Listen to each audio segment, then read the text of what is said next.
मैहर के त्रिकूट पर्वत पर आखिर क्यों इस रहस्यमयी मंदिर का निर्माण किया गया, जो कि लगभग 600 फीट की ऊंचाई पर एक सुनसान पहाड़ी के ऊपर स्थित है। यह आज भी एक अनसुलझा रहस्य है। सिद्ध पीठ मां मैहर की महिमा की बात करें तो उत्तर प्रदेश में जितना महत्व मां विंध्यवासिनी का है, उतना ही मध्य प्रदेश में मां मैहर देवी शारदा का है।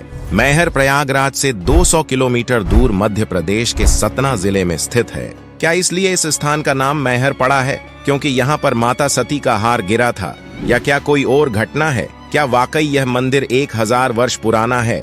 और क्या ये सत्य है कि यहाँ आल्हा उदल फूल चढ़ाने आते हैं, या फिर इससे भी अधिक गहरी बात हो सकती है? ऐसे रहस्यों से भरे हुए इस मंदिर में प्रतिदिन हजारों की संख्या में माता के भक्त दर्शन के लिए आते हैं, और नवरात्रि में तो ये संख्या काफी बढ़ जाती है। आखिर इस मंदिर का रहस्य क्या है, ये जानने के लिए वीडियो के अंत तक बने रहिए। मैहर मंदिर से जुड़ी कुछ लोकप्रिय कहानियां हैं, जिनके माध्यम से हम आपको इसके रहस्यों से अवगत कराएंगे।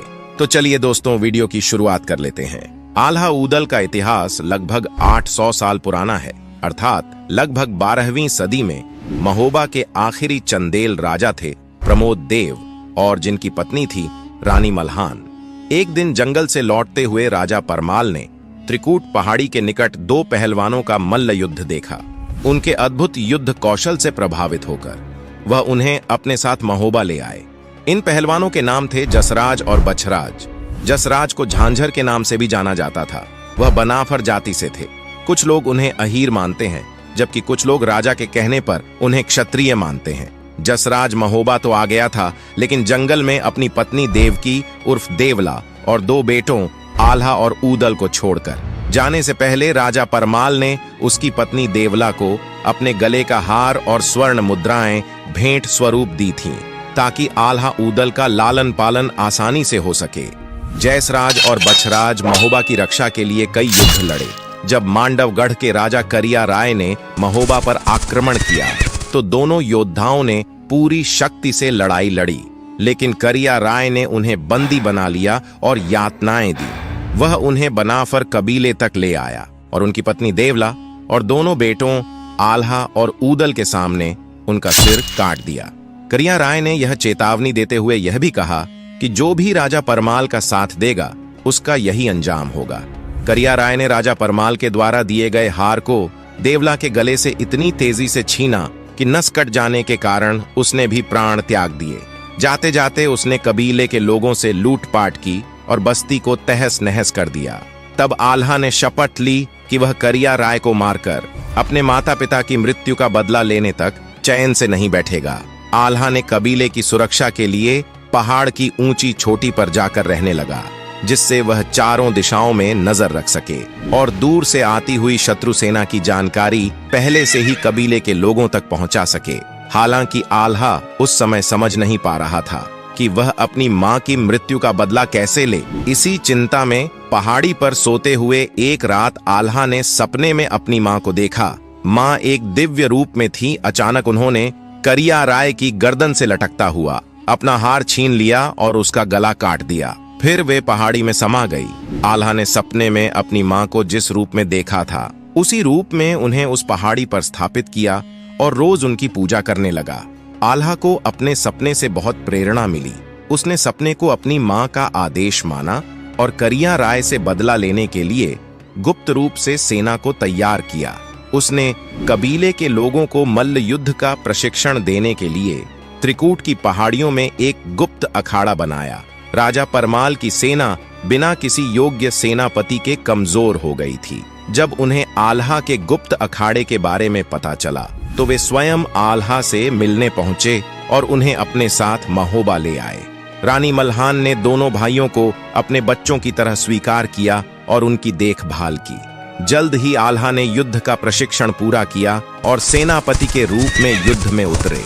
उन्होंने करिया राय को हराकर उसकी गर्दन काट दिया और उसे पहाड़ की चोटी पर अपनी मां की मूर्ति के सामने समर्पित कर दिया। तब से उस मूर्ति को मां शारदा के नाम से जाना जाता है।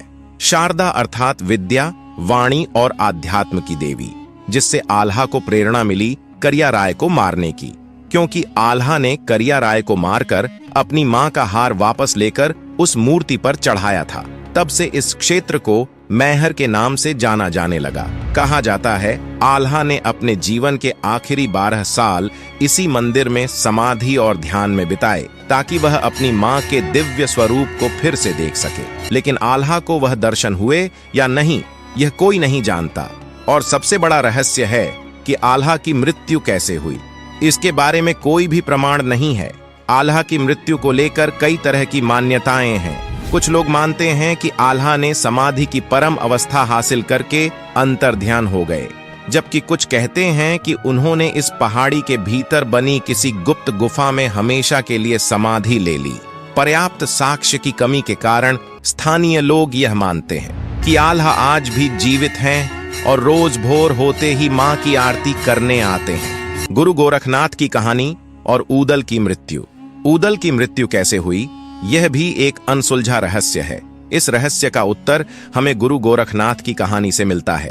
कहते हैं कि जब मां शारदा की महिमा दूर दूर तक फैली और लोग दर्शन के लिए यहाँ आने लगे, तो एक दिन गुरु गोरखनाथ यहाँ मां के दर्शन के लिए पहुंचे। उस समय करिया राय को मारकर आल्हा अपने छोटे भाई ऊदल की परवरिश में व्यस्त था। उसे अपनी मृत्यु का भय नहीं था, लेकिन वह ऊदल से बहुत प्यार करता था और उसे नुकसान नहीं पहुंचाना चाहता था। इसलिए वह युद्ध से परहेज करने लगा था। उस समय गुरु गोरखनाथ ने उससे मिलकर उसे समझाया कि तुम एक वीर योद्धा हो और तुम्हारा कर्तव्य है अपनी मातृभूमि के लिए जीना, और अगर मरना पड़े तो मरना। उन्होंने आल्हा के दिल से मृत्यु का भय निकालने के लिए आल्हा से कहा कि हर युद्ध में तुम्हारी जीत होगी, लेकिन जाने से पहले तुम दोनों इस मंदिर में भोर होते ही सबसे पहले मां का आशीर्वाद लेकर निकलोगे। आल्हा ने गुरु गोरखनाथ की आज्ञा को देववाणी मानकर अपने भाई ऊदल के साथ हर युद्ध से पहले पहाड़ की कठिन चढ़ाई करके मां शारदा के दर्शन करते थे। यह एक संयोग था या गुरु का आशीर्वाद, लेकिन आल्हा ने कई लड़ाइयों में विजय प्राप्त की। आल्हा खंड काव्य के अनुसार उन्होंने 52 लड़ाइयां लड़ी, जिनमें से 51 में उनकी जीत हुई।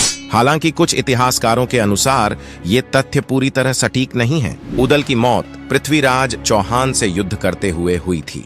लगभग 1000 वर्ष पहले पृथ्वीराज चौहान ने बुंदेलखंड क्षेत्र को अपने साम्राज्य में शामिल करने के लिए महोबा पर आक्रमण किया था। उस समय राजा परमाल ने आल्हा ऊदल को इस युद्ध का कार्यभार सौंपा था। युद्ध से कुछ दिन पहले आल्हा ने अपने छोटे भाई ऊदल को सेना की तैयारी के लिए महोबा में ही छोड़कर मां शारदा के दर्शन के लिए मैहर अकेले ही आ गए। कहा जाता है कि इसी कारण ऊदल ने पृथ्वीराज चौहान के साथ युद्ध करते हुए वीर गति को प्राप्त हुए। अपने भाई की मौत का प्रतिशोध लेने के लिए आल्हा ने पृथ्वीराज चौहान के खिलाफ पूरी शक्ति से युद्ध किया। आखिरी युद्ध से एक रात पहले गुरु गोरखनाथ आल्हा से मिलने उसके शिविर में आए।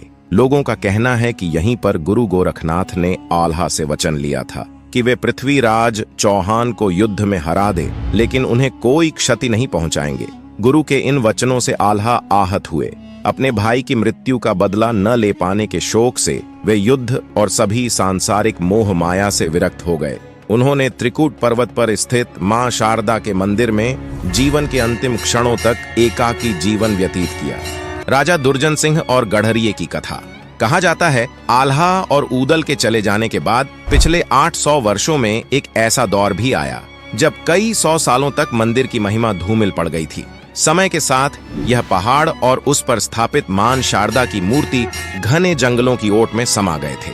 लगभग 200 साल पहले जब मैहर पर राजा दुर्जन सिंह उर्फ जूदेव का शासन था, तो एक दिन एक चरवाहा उनसे मिलने आया। चरवाहा ने बताया कि मंदिर की चोटी पर एक छोटी सी गुफा में मां शारदा की एक मूर्ति है, जिसके गले में एक हार है और उसके आसपास भी तरह तरह के आभूषण बिखरे हुए हैं।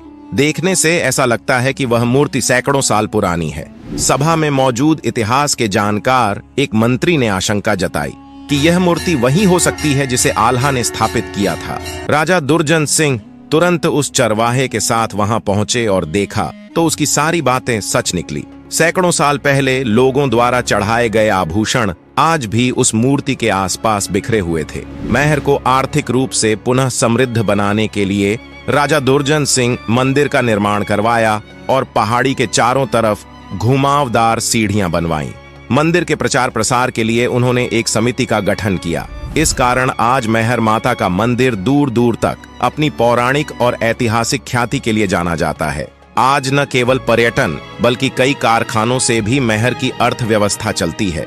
दोस्तों, यह जानकारी अच्छी लगी तो वीडियो को लाइक करके कमेंट बॉक्स में जय मैहर मैया जरूर लिखें और ऐसी ही जानकारी पाते रहने के लिए हमारे चैनल को सब्सक्राइब करके बेल आइकॉन दबा दीजिए। मिलते हैं अगले एक और दिलचस्प वीडियो में, तब तक के लिए जय मां शारदा।